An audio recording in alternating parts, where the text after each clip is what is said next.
Il perito agrario è una figura poliedrica, si interessa di una cosa più importante della vita dell'uomo che è il cibo.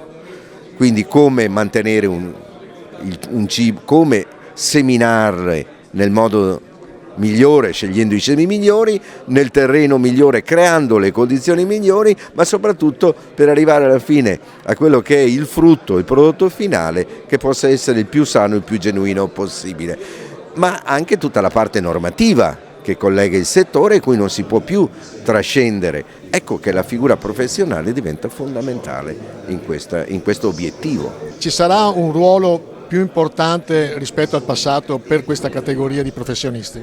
Sì, sempre di più importante perché tanto l'agricoltura, non dimentichiamoci pure che è il settore primario, il cibo lo produciamo noi e una figura il più possibile completa a svolgere questa funzione non può che essere quella del perito agrario, diciamo nello step che lo porta alla maturità, poi a conseguire il diploma, per arrivare poi alla laurea. Quindi è fondamentale per un'agricoltura che è sempre di più competitiva in un contesto mondiale, che ci pone anche una grande responsabilità essendo i migliori al mondo, le eccellenze italiane, i prodotti DOP, di OGC, DOC.